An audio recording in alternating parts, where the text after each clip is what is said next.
It was not rain that doomed the world. In the oldest version of the flood ever written, pressed into wet clay 1,000 years before the first line of Genesis, mankind is not sentenced to drown for wickedness, not for violence, not for sin, for noise. We had multiplied, and the God of the sky could no longer sleep. And the man who was warned did not build a ship, he built something else. Tonight you will hear the flood the way the first people on earth to write it remembered it. And by the end, you will understand why the oldest reason for the drowning of mankind is a reason no church will ever read aloud. Begin on a river. 5,000 years ago, the land between the Tigris and the Euphrates is the loudest place on earth. Cities of mud brick rise from the floodplain like teeth. Uruk, Ur, Eridu. And on the banks of the Euphrates, the city of Shuruppak, its walls the color of dried blood in the evening sun. There are no cities anywhere else in the world, only here. Tens of thousands of people packed inside the walls, and outside, fields of barley running to the horizon, canals glittering like veins of bronze. Listen to it. Hammers on copper, donkeys screaming in the markets, 10,000 voices arguing, singing, weeping, praying. Smoke rising from 1,000 ovens, drums at the temple gates that never stop day or night. This is mankind's triumph, the first civilization, and far above it, something is losing patience. The old poems say the gods meet in council. Enlil, lord of the wind and the earth, the most powerful of them all, rises before the assembly. And the tablet records his complaint in words that have survived 4,000 years. The noise of mankind has become too great. By their uproar, the gods are deprived of sleep. Read that again.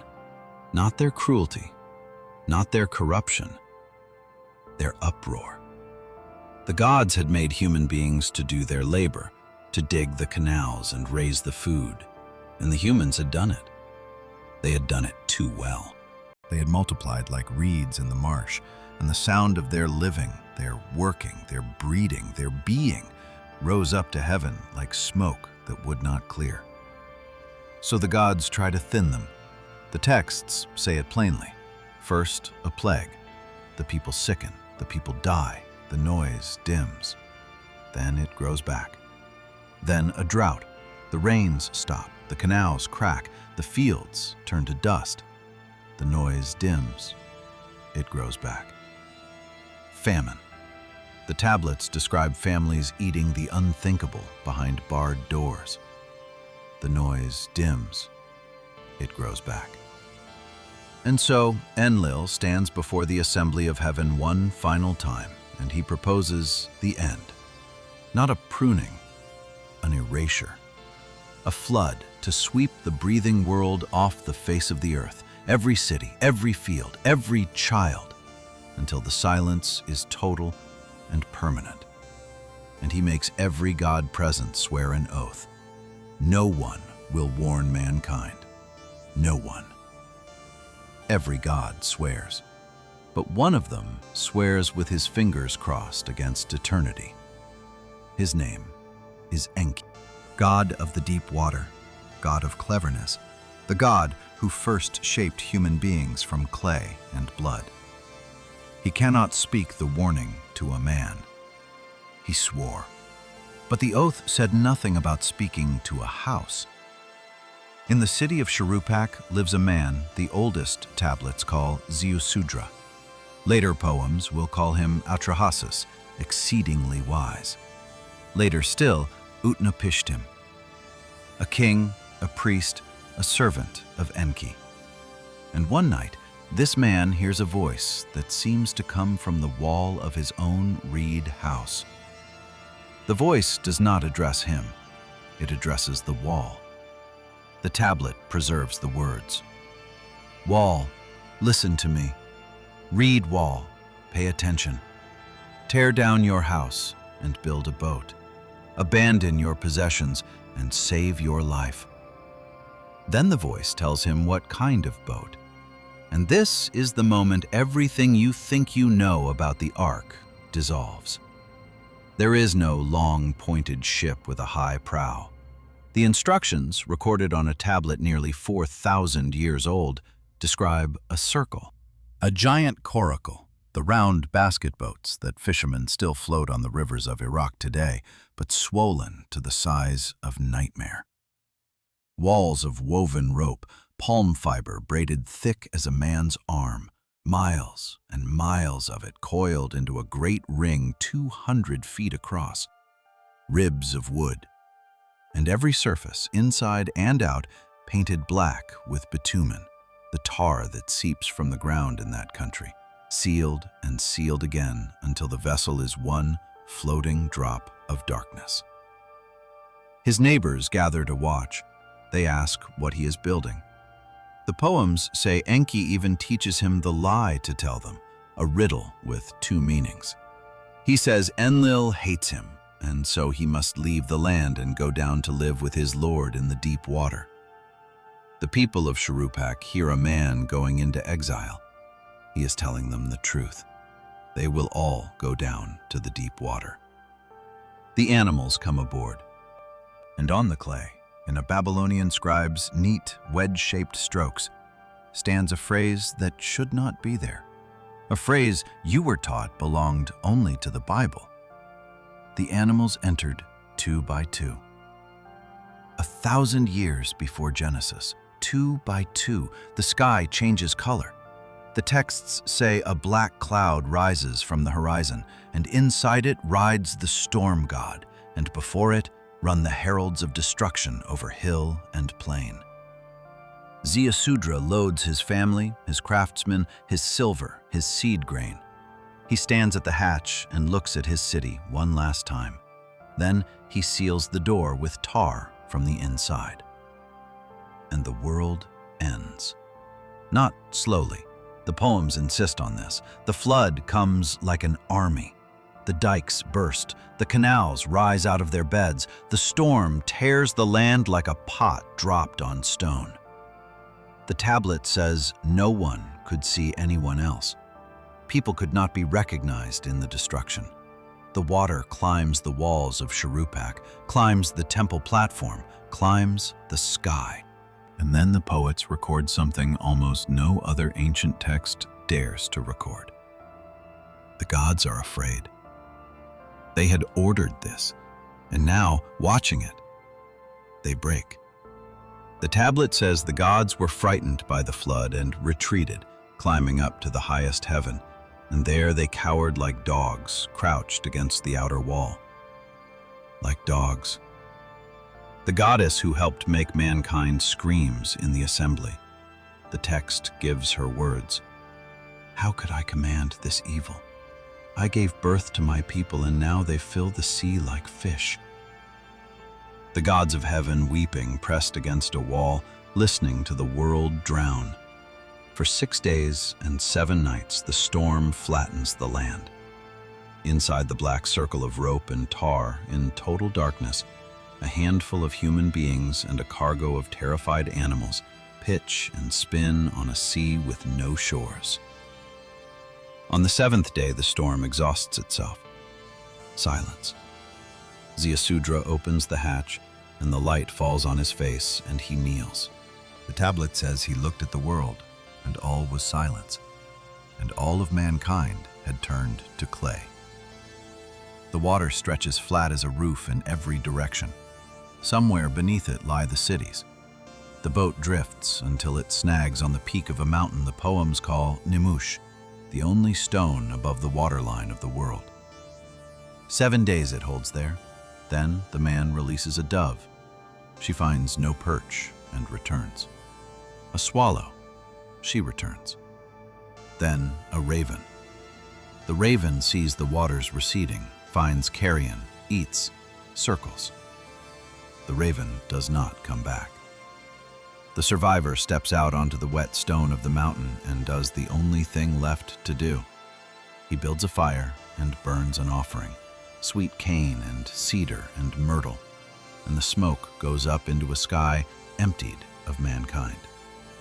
And the famished gods, who have had no offerings, no food for 7 days, come down out of heaven toward the smell. The tablet's image is unforgettable, and it is not flattering. The gods gathered like flies over the sacrifice. Then a shadow falls over the mountain. Enlil has arrived. And Enlil is not weeping. He sees the boat, he sees the fire, he sees the survivors, and the Lord of the earth, the God who swore the world to silence, erupts in fury at the assembly. The words are on the tablet. No man was to survive the destruction. Someone broke the oath. And as the gods turn on one another above the corpse of the world, the story reaches the question that will echo for the next 4,000 years. What do you do with the ones the water missed? Because the deep tradition whispers that Ziusudra and his family were not the only thing the flood failed to kill. The Hebrew scriptures, in the verses just before their own flood, drop a line scholars have argued over for 2,000 years. The giants were on the earth in those days, and also afterward. Afterward. Hold that word. We are coming back for it. Because first you need to know how this story, the older flood, the round ark, the sleepless god, was lost to the world for more than 2,000 years, and how it came back. In the winter of 1872, in a workroom of the British Museum in London, a young man named George Smith bends over a broken slab of clay excavated from the ruins of Nineveh. Smith is no aristocrat scholar. He is a printer's apprentice, self-taught, who haunted the museum on his lunch breaks until they hired him. He is one of perhaps a dozen people alive who can read the wedge-shaped script of ancient Babylon. He cleans the tablet. He begins to read. A flood. A boat caught on a mountain. A bird sent out that finds no resting place and returns.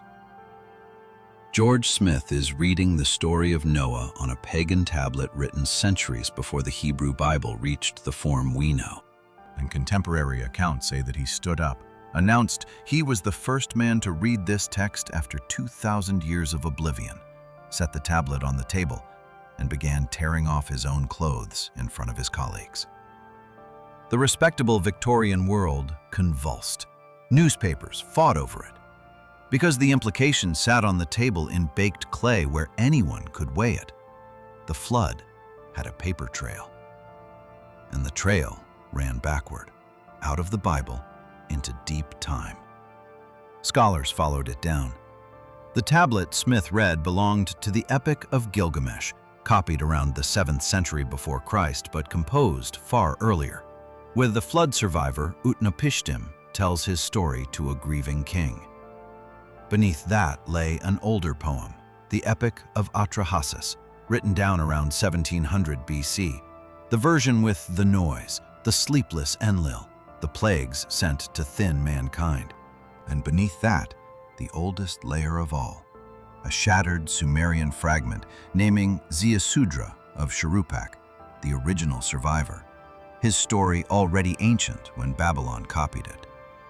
And then the trail produced one more witness, the Sumerian king list, a prism of clay from around 1800 BC, recording the reigns of kings stretching back into legend.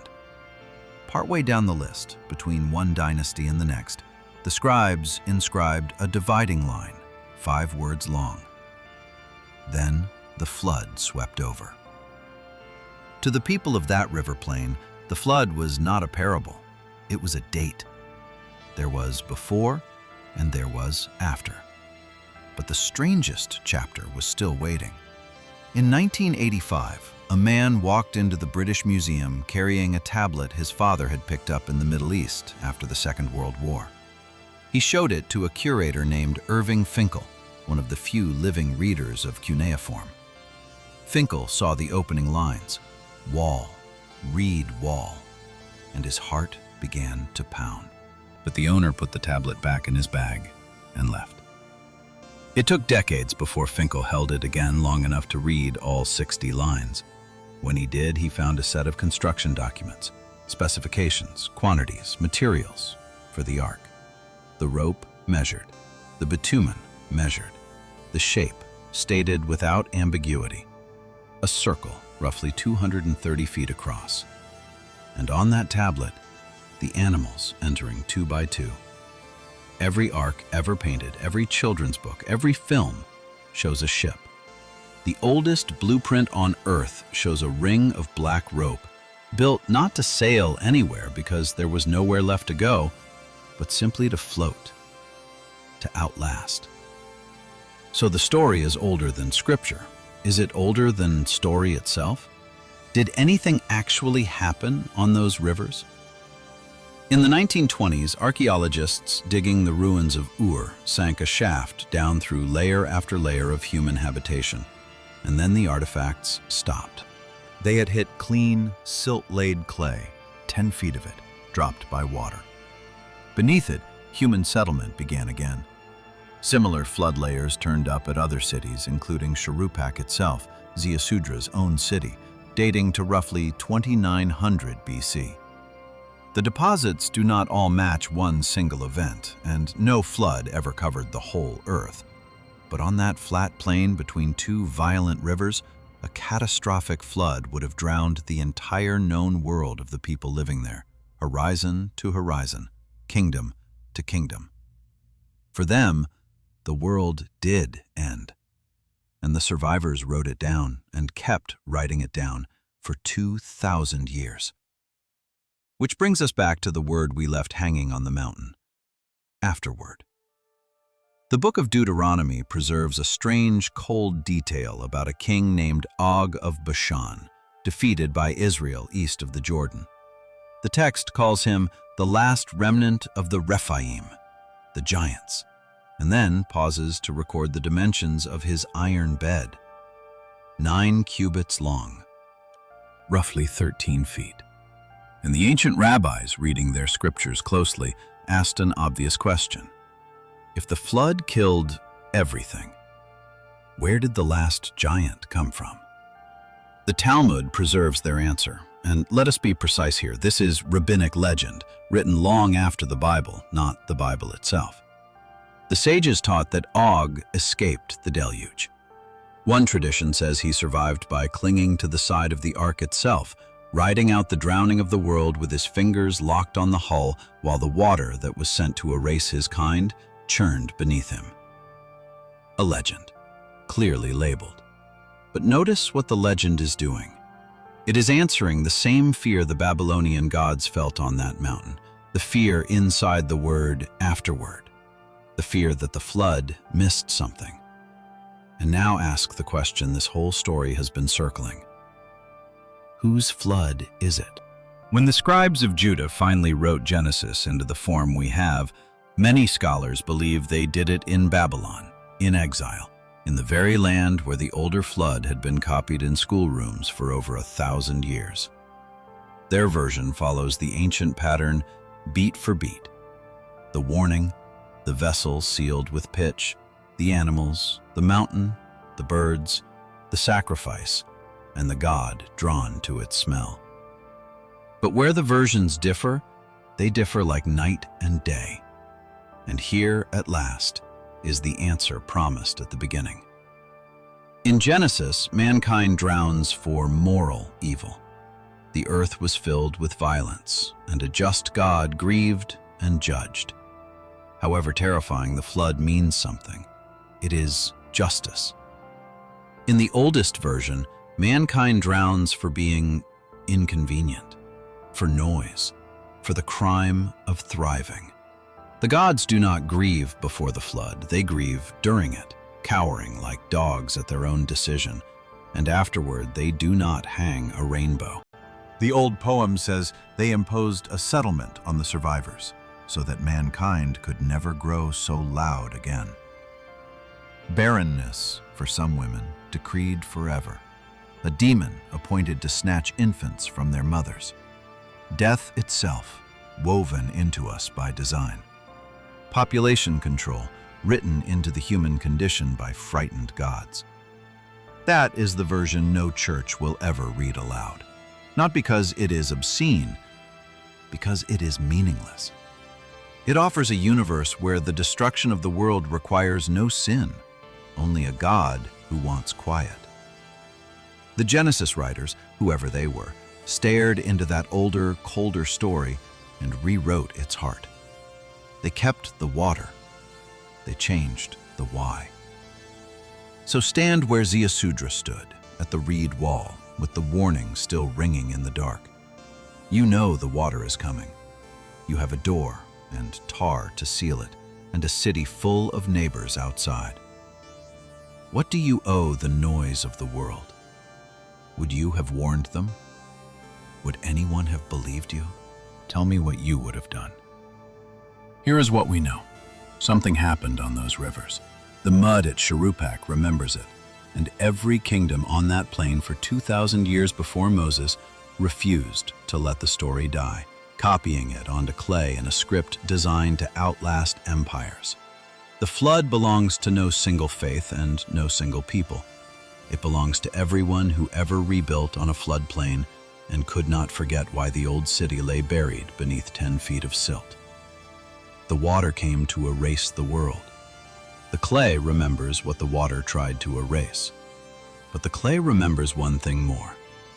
The legend said a giant clung to the ark. And centuries later, when Israel marched at last toward his kingdom in Bashan, a land of black stone cities, what waited for them there was so fearsome that God himself had to tell Moses, "Do not be afraid of him." That story is next.